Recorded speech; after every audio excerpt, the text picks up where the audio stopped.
जी नाज़रीन, आज एक अहम कानूनी नुक्ते पे हम बात करने वाले हैं। जिस तरह तलाक़ों की शरह बढ़ रही है और बच्चों की कस्टडी के केसेस जो है वो भी कई गुना बढ़ गए हैं और जगह जगह ख़वातीन जो है मारी मारी फिर रही हैं कि तलाक़ हो गई है और अब बच्चों की कस्टडी उसको चाहिए। बच्चा एक है या दो हैं या ज़्यादा है और वो कस्टडी कैसे ख़ावंद से ली जाए, उसके लिए वो पता नहीं कितनी जद्दोजहद उसको करनी पड़ती है। कानून क्या कहता है, किन सूरतों में बच्चों की जो कस्टडी आसान हो सकती है, कि तलाक़ के बाद जो है कैसे ज़िंदगी को स्मूथ रखा जाए, ख़ावंद से नफ़रत ना हो और ख़ावंद को आपसे नफ़रत ना हो, क्या किया जाए, कस्टडी भी आसानी से मिल जाए। मुदस्सिर चौधरी ये बताएं कि ये जो कस्टडी के केसेस बढ़ रहे हैं, तलाक़ तो हो गई, चलो वो पुरानी बात हुई, अब तो वो उसको आप अनडू नहीं कर सकते। अब रह गया बच्चों की कस्टडी, आगे सुकून से कैसे रहना है, उस ख़ावंद से नफ़रत या उस बीवी से नफ़रत, बिला वजह उसमें टाइम ज़ाया करने की बजाय जिससे बच्चों की ज़िंदगी भी ख़राब हो। तो क्या करें कपल जो है, कानून क्या कहता है, आसानी से कस्टडी, अगर दोनों मियाँ बीवी राज़ी और वो सुकून से सोचें तो कैसे आसानी से कस्टडी मिल सकती है, बच्चों की वेलफेयर किस बात पे? देखिए, पहले मैं आपको बता दूं इनकी इस हवाले से कि जो अभी तक लाहौर शहर की बात करता हूं, कस्टडी के तकरीबन 4000 के करीब केस दायर हो चुके हैं लाहौर शहर में और खुला के 6000 के करीब। ये पिछले सालों की निस्बत अब दिन ब दिन इसकी देखने में है कि इसकी तादाद बढ़ती जा रही है। और आप अगर गार्डियन कोर्ट में चलें, वहाँ बच्चों का जो हाल है वो आप दिखा सकते हैं, तो वो देखने के बाद शायद केसेस में कमी आ जाए कि जो बाद में उनका जो हाल होता है। अब अगर इन दोनों के दरमियान खुला हो चुकी है या तलाक़ हो चुकी है, खुला को छोड़े, इन दोनों के दरमियान तलाक़ हो चुकी है, तो तलाक़ हुई है मियाँ और बीवी के दरमियान। बेसिकली शादी होता क्या है, एक एग्रीमेंट होता है। अगर वो मतलब आप फुलफ़िल नहीं हो सका तो उनके दरमियान में आपस में अलहदगी हो जाती है, तलाक़ हो जाती है। उसके बाद तलाक़ मियाँ बीवी की, तलाक़ बच्चों की नहीं होती। माँ ने सदा माँ ही रहना है, बाप ने सदा बाप ही रहना है और बाप का ही नाम रहना है, चाहे आप बच्चों के दरमियान जितनी मर्ज़ी नफ़रत डाल दें। और उसको जब कानून की बात करती है ना, तो गार्डियन कोर्ट में थ्रेटिकली तो माँ ने माँ रहना है, बाप ने बाप रहना है, मगर तलाक़ के बाद दुश्मनियाँ हो जाती हैं। बच्चे अगर माँ के पास है तो बाप से नफ़रत शुरू कर देते हैं, बाप के पास है तो माँ से नफ़रत शुरू कर देते हैं। ये सच्चाई है। इसमें दोनों की एनर्जी ख़राब होती है, ज़िंदगी ख़राब हो जाती है। अगर वो पिछला जो स्टेप हुआ तलाक़ का उसको भूल कर आगे कैसे चलें? बच्चे नफ़रत कभी भी शुरू नहीं करते, उनको नफ़रत उनके दिल में डाली जाती है और हर अमल का एक रद्द-ए-अमल होता है। नफ़रत डालने वाला ये नहीं जान रहा होता कि किसी वक्त ये बारूद उसके ऊपर उल्टा भी आ सकता है और आता है, क्योंकि मकाफ़ात अमल भी एक चीज़ है। उसकी ये है कि आप जो तो हो चुका, ये एक तकदीर का खेल है। अगर आपकी नहीं बन पाई, अल्लाह ताला की ज़ात मतलब कि तकदीर का एक मसला था, तकदीर का इशू था, तो आप दोनों अलहदा हो गए, तो उसमें आप आने वाली नस्लों को बर्बाद ना करें। उसमें उनकी दिल में नफ़रत, और जिस तरह बाप की तरफ से होती है तो वो नफ़रत बच्चे नफ़रत नहीं करते, उनके दिल में डाल दी जाती है।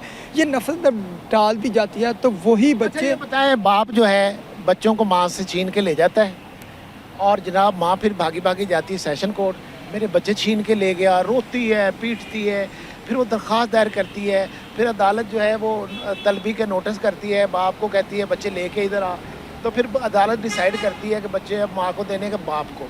तो ये जो पूरी एक्सरसाइज है कि भागती भागती जब शाम को बच्चे लेके जाएगा ना ख़ावंद, सारी रात रोती रहेगी बेचारी, फिर सुबह सेशन अदालत पहुँचेगी, किसी से पूछ पाछ के कोई बताएगा कि जाके केस कर। तो इस सूरत हाल को, इतना ड्रामाई जो कैफियत है, इससे ख़ावंद अपनी बीवी साहबका को कैसे बचाए?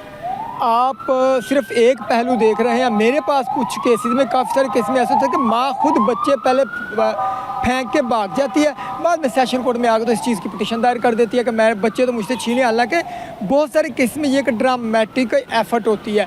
तो इस कोर्ट ने पता क्या, मेरे कहने का मतलब है दोनों कैसे बचें कि अपने बच्चों को ये इस ट्रॉमा से में डाले बगैर कैसे वो स्मूथली इसको हैंडल करें।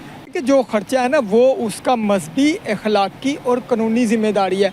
अगर नहीं देगा अदालतों में, देखिए ज़लील होने के बाद दुनिया का कोई ऐसा, दुनिया की मैं बात करूँ, दुनिया का कोई ऐसा कानून नहीं है किसी का बाप हो और वो उसको खर्चा न दे। कानून ये कहता है हर सूरत में, इवन दैन के कुछ केस सुप्रीम कोर्ट तक भी गए, उन्होंने कहा जी बाप बेरोज़गार है, उस पर सुप्रीम कोर्ट ने कहा कि पैदा इसने किया है, चाहे वो बेरोज़गार है, इसका खर्चा हर सूरत में देना है। तो ये अगर किसी के जहन में गलत फहमी है कि ख़र्चा नहीं देंगे, हमारे पास रोज़गार नहीं है, या तो वो बिल्कुल ऐसी बात नहीं है, ख़र्चा हर सूरत में देना पड़ता है।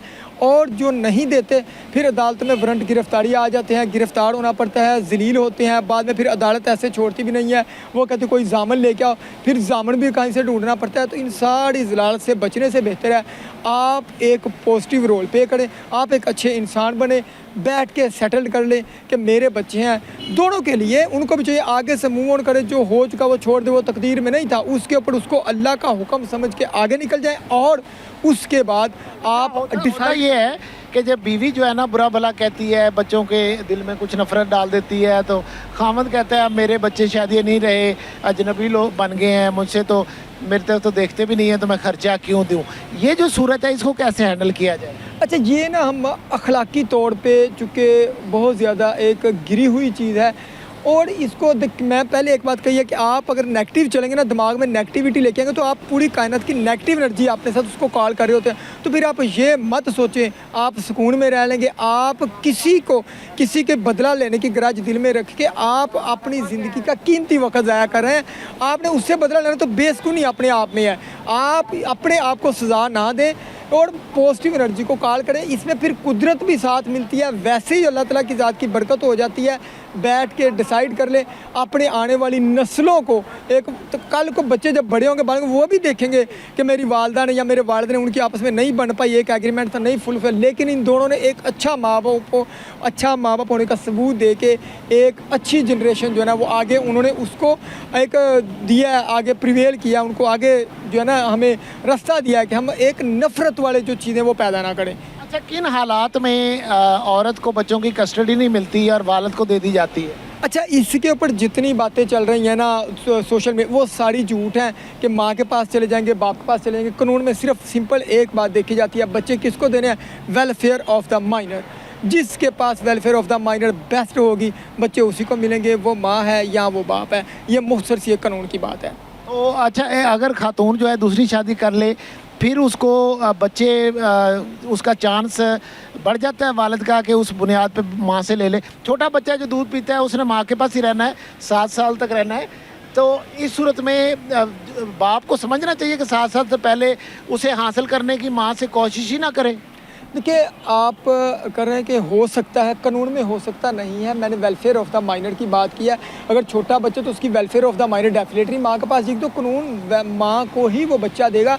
अगर वो ये देखेगा कि कोई बेटी है और उसमें आगे उसकी शादी हो गई है, वो बेटी के लिए वो बंदा नामहरम है, तो एपीरेंटली लगता है कि वेलफेयर ऑफ द माइनर बाप के पास, तो वेलफेयर ऑफ द माइनर को देखते हुए बाप को दे देंगे। इसमें हार्ड एंड फास्ट रूल बिल्कुल कोई नहीं है। वेलफेयर ऑफ द माइनर को देखते हुए after the recording of evidence अदालत फैसला करती है बच्चे किन को देने हैं। बाद सूरतों में बच्चों को, यानी कि अगर 4 बच्चे तो 2 माँ को दे देते हैं, 2 बाप को। ऐसी भी केसेस देखने में आए हैं। अच्छा, जो एक मियाँ बीवी की तलाक होगी, उनके बच्चे हैं, उनकी कस्टडी के इश्यूज चल रहे हैं, दोनों ने अलग अलग नई शादी कर ली है, नए घर बसा लिए हैं, अब जो उनकी नए पार्टनर लाइफ के बन गए हैं, उनको कैसे अपने पार्टनर के साथ का पार्टनर से बच्चों को देखना चाहिए, यानी जो उनके सौतीले बच्चे हैं उनके साथ कैसा रवैया रखें वो, ताकि सबूत चलता रहे। देखिए, ये कानूनी नहीं, ये अखलाकी बातें हैं। इसका सिंपल सा रूल है, डू गुड हैव गुड। आप अच्छा करेंगे तो किसी ना किसी सूरत में आपके ऊपर अल्लाह जो है ना अच्छा हो जाएगा आपको। इसमें कानून जो है ना, कानूनी इसमें कोई ऐसा सुकम कोई बात नहीं है। डू गुड हैव गुड,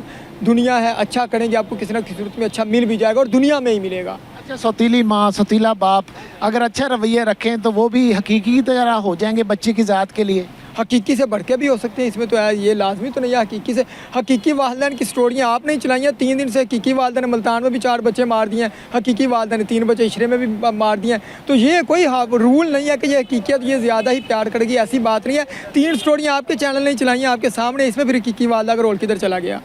बहुत शुक्रिया जी। आपने सुना तलाक के बाद बच्चों की कस्टडी के ऊपर लड़ने की बजाय और बच्चों का खर्चा कौन उठाएगा, बच्चे माँ के पास रहेंगे या बाप के पास, इसके लिए अदालतें मौजूद हैं। और लड़ झगड़ कर दोनों मियाँ बीवी जब अदालतों में पहुँचते हैं, खर्चा भी होता है, खुआरी भी होती है, जिससे बच्चे छीन लिए जाते हैं, वो बहुत रोता भी है, परेशान भी होता है। तो आप इसको आपस में बैठ के हल कर लें, अपने ख़ानदान के बड़ों से करा लें, या फिर अगर एक पार्टी अदालत चली गई है तो वहाँ जाकर रुकावट डालने की बजाय उसकी बात मान लें, एक दूसरे के लिए आसानी पैदा करें। अगर आपने आगे शादी कर ली है तो भी उन बच्चों जो है, वो बच्चे जो है आपके बच्चे हैं, उनका ख्याल रखें, मिलते मिलाते रहें, उनका खर्चा पहले की तरह अपनी जिम्मेदारी समझ कर दें। उससे फिर बच्चे आपसे नफ़रत नहीं करेंगे। बच्चे जो है माँ से नफ़रत करें या बाप से नफ़रत करें, दोनों सूरतों में माँ बाप का भी नुकसान है। बहरहाल वो उनके माँ बाप हैं और बच्चों की अपनी ज़िंदगी भी नफ़रत करने से ख़राब हो जाती है। हमें जो अपने जो बच्चे हैं उनके लिए भी सोचना है कि कहीं शौक़ में नफ़रत पैदा करते करते कि बच्चे मेरे सपोर्ट में हैं कि उसकी सपोर्ट में है, कहीं बच्चों की ज़िंदगी ख़राब ना हो जाए। अपना ख्याल रखिएगा।